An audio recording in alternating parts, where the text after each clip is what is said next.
Fantastic Beasts and the Secrets of Dumbledore. It kind of feels like more of the same in the Fantastic Beasts series. Yeah. There's some awesome magical moments. There's some throwbacks to the Harry Potter series, musically and visually, that I did appreciate because it did feel more like it belongs in the world that came before. But all in all, they are few and far between, and everything else just feels a little bland. I agree, which makes me really disappointed because, you know, I love the Harry Potter series. I love the Harry Potter movies and just the world of Harry Potter. So these movies just felt flat to me. I feel like it would be like any time though that we had any interaction with Newt Scamander and creatures in the show, in like Fantastic Beasts. I love that part. Like, I wish that that was kind of like the central thing, like them going and finding different creatures that they need to protect or help. And of course, there would be conflict with it. Everything that had to do with Dumbledore or Grindelwald, like, it was just there. Shoehorn. Like, okay, yeah, we understand. We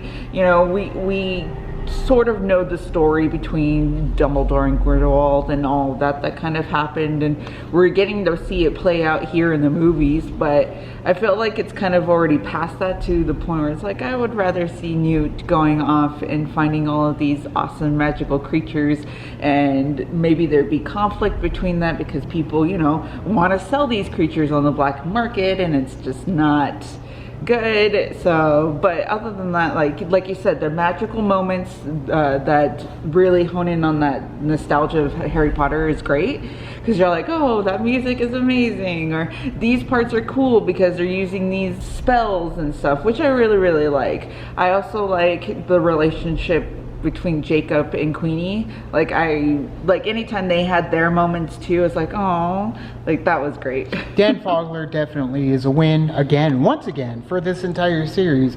His character of Jacob is what makes me coming back for more. Yeah. And I loved Mads Mikkelsen taking over as Grindelwald. I thought that Mads was a good replacement because for me he feels more like a counter opposite of Dumbledore. I believe that they would be in a relationship more so than what I got with Johnny Depp's Grindelwald. I agree, but they should have just kept with Colin Farrell from the get-go. Yeah, I mean, it should have been Colin Farrell from the get-go. They didn't have to do the whole, polyjuice potion thing that they did with it. But when it comes down to it, this is what we got. We got Mads Mikkelsen, and there's nothing in the mid-credits. There's nothing after the credits. The weird thing during the credits with the music and the words, like, you'd have to listen to it for yourself. But when it comes down to it, there was some fun moments, but all in all, I probably won't see this movie again. For the first two movies, I've only seen them once in theaters, so I haven't gone back for more. I haven't gone back for repeat viewings.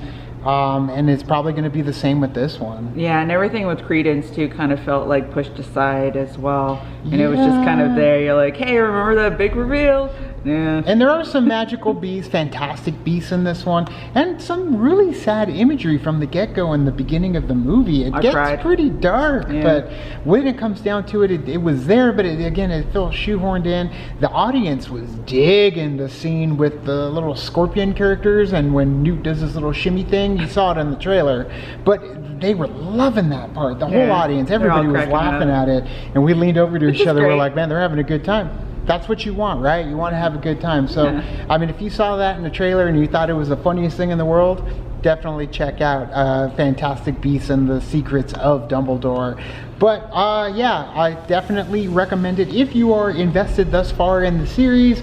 Other than that, guys, I feel like you could wait until streaming too. Sure, why not? Guys, what did you think of it? Let us know in the comments below if you saw it. If not, what else are you going to see this weekend? There's a lot of movies out right now. Let us know down in the comments below. You can also like and subscribe. And do the thing on our Facebook, Twitter, Tumblr, Instagram, Discord. All the social networking joints, so you know where they are. Kick into the party, fuel the party, keep the party going. On our Patreon, thanks so much, and as always, now it's time to say goodbye. This party is over. Bye. Bye.